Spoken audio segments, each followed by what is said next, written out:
নমস্কার, এসকেআর online YouTube চ্যানেলে তোমাদের প্রত্যেককে স্বাগত। এই বছরের সবথেকে গুরুত্বপূর্ণ নিয়োগ ডব্লিউবিপি কনস্টেবল 2026।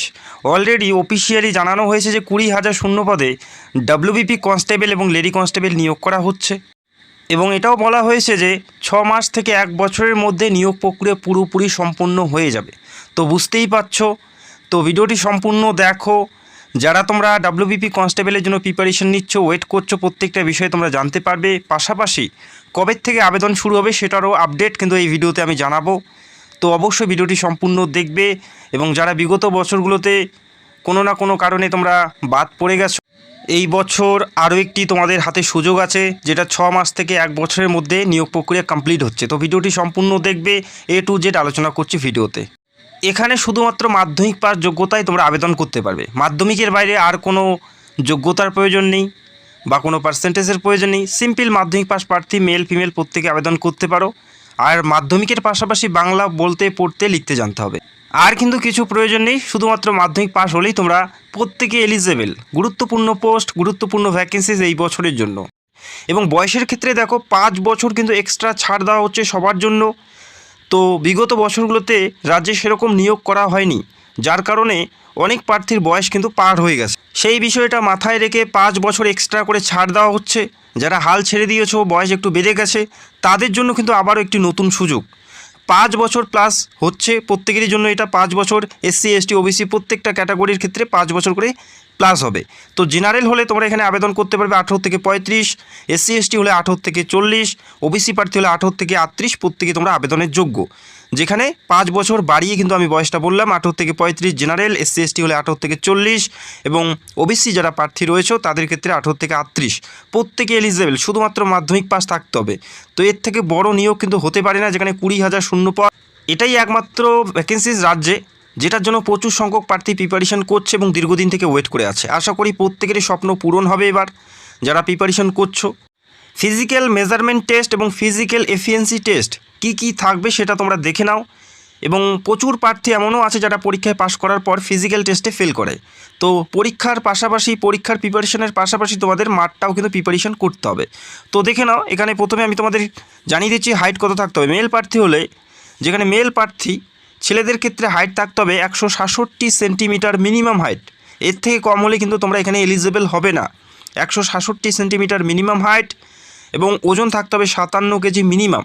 তার ঊর্ধ্বে তোমরা আবেদন করতে পারো, তবে তার নিচে হলে কিন্তু তোমরা এলিজেবল নাও, তোমাদের ওজনটা বাড়িয়ে নিতে হবে। 57 কেজি মিনিমাম।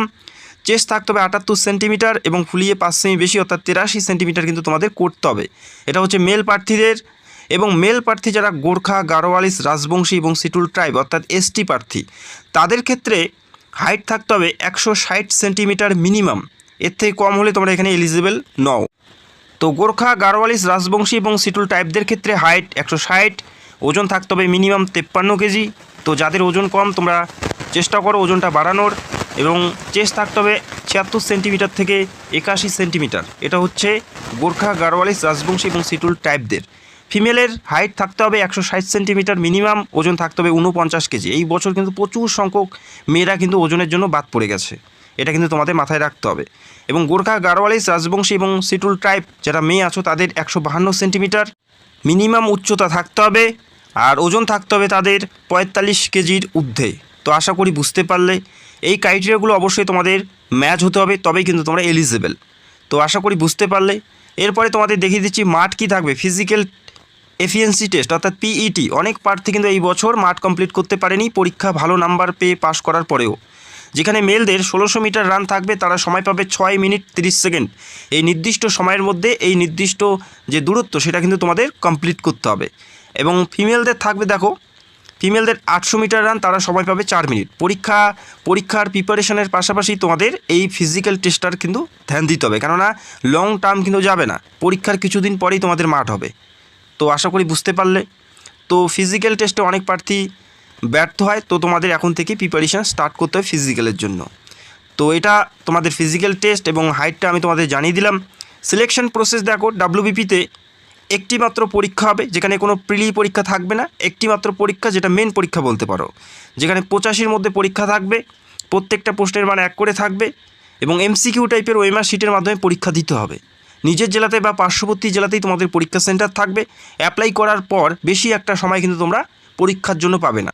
যদি তোমরা এটা মনে করো যে নোটিশ আসলে অ্যাপ্লাই করার পর আমি প্রিপারেশন স্টার্ট করব, তাহলে সব থেকে বড় ভুল করছো। এখন থেকে প্রিপারেশন করতে হবে, কেননা অ্যাপ্লাই করার বেশি দিন তোমাদের সময় দেওয়া হবে না প্রিপারেশনের জন্য। বোঝা গেল? এই পরীক্ষা তোমাদের দিতে হবে, যেখানে মাধ্যমিক স্ট্যান্ডার্ডের প্রশ্ন তোমরা পাবে এবং এখানে অবশ্যই নেগেটিভ মার্কিং রয়েছে 1/4, অর্থাৎ 4টা ভুল করলে একটি সঠিক নাম্বার কিন্তু তোমাদের ডিডাক্ট করা হবে।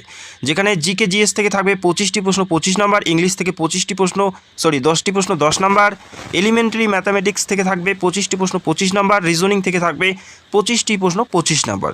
এই এক্সাম প্যাটার্ন ওয়াইজ তোমাদের পরীক্ষা দিতে হবে। বাংলা ভাষায় প্রশ্নপত্র পাবে।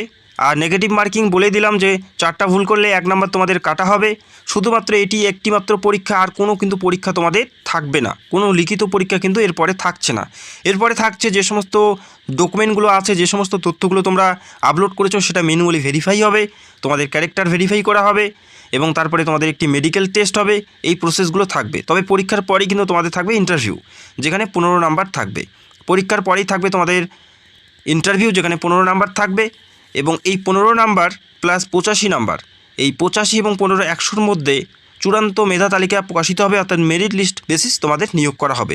তবে পরীক্ষায় পাশ করতে হবে, মাঠ পাশ করতে হবে, তারপরে কিন্তু তোমরা ইন্টারভিউর জন্য ডাক পাবে, যেখানে তোমাদের ভেরিফিকেশান থাকবে, ক্যারেক্টার এবং তোমাদের যে ডকুমেন্ট প্রত্যেকটাই ভেরিফিকেশান হবে। তারপরে তোমাদের মেডিকেল টেস্ট হবে ডিস্ট্রিক্ট হসপিটালগুলোতে। এরপরে তোমাদের কিন্তু জয়েনিং বা ট্রেনিংয়ের জন্য ডাকা হবে। তো এই প্রসেসে নিয়োগ করা হচ্ছে, যেখানে 20,000 শূন্যপদ তোমরা দেখতে পাচ্ছ। রাজ্যের চিফ মিনিস্টার কিন্তু নিজে জানিয়েছেন যে 20,000 শূন্যপদে WBP কনস্টেবলে নিয়োগ করা হচ্ছে, যেখানে 5 বছর কিন্তু তোমরা বেশি ছাড় পাচ্ছ। তো আশা করি তোমরা বুঝতে পারলে। এবং বিগত বছরগুলোতে যদি আমরা দেখি, যেখানে অ্যাপ্লিকেশন ফি কত নেওয়া হয়েছে, দেখো অ্যাপ্লিকেশন ফি যারা জেনারেল তাদের 170 টাকা টোটাল, যেখানে 150 টাকা অ্যাপ্লিকেশন ফি এবং 20 টাকা প্রসেসিং ফি। এবং যারা শিডিউল কাস্ট এবং শিডিউল ট্রাইব তাদের ক্ষেত্রে অ্যাপ্লিকেশন ফি নেওয়া হয়নি, তবে তাদের প্রসেসিং ফি 20 টাকা করে নেওয়া হয়েছে। তবে এটা কিন্তু এই বছর চেঞ্জ হতে পারে। তবে এটা আমি যেটা তোমাদের দেখিয়ে দিলাম, এটা হচ্ছে পুরনো ডেটা ওয়াইজ আমি তোমাদের জানিয়ে দিলাম। তো যারা নতুন এই বছর অ্যাপ্লাই করে পরীক্ষা দিতে চাও, তাদের উদ্দেশ্যে একটা কথাই বলবো যে প্রিভিয়াস ইয়ারের কোশ্চেনগুলো দেখো, প্রিভিয়াস ইয়ারের কোশ্চেন পেপারগুলো একটু সলভ করার চেষ্টা করো। তো তোমরা দেখে নাও যে কোশ্চেনগুলো কেমন হয়। আর আমি খুব তাড়াতাড়ি WBP কনস্টেবলের পুরো সিলেবাস নিয়ে ভিডিও করার চেষ্টা করব এবং কোন কোন টপিকগুলো ইম্পর্টেন্ট, কোনগুলো টপিক থেকে প্রশ্ন দেওয়া হয়, প্রত্যেকটা বিষয় ডিসকাস করব খুব তাড়াতাড়ি। যারা চ্যানেলে নতুন দর্শক, চ্যানেলটাকে সাবস্ক্রাইব করে রাখবে। কবে অ্যাপ্লাই শুরু হতে পারে আমি তোমাদের জানিয়ে দিচ্ছি, তোমরা চাইলে মিলিয়ে নিতে পারো। জুনের শেষের দিকে অথবা জুলাইয়ের প্রথম দিকেই কিন্তু তোমরা এই নিয়োগের নোটিশ তোমরা দেখতে পারবে। এদের অফিসিয়াল সাইট, PRBর অফিসিয়াল সাইটে তোমরা পেয়ে যাবে। আবারও বলছি, জুন জুলাইয়ের মধ্যে তোমরা এই নিয়োগের বিজ্ঞপ্তি পাবে।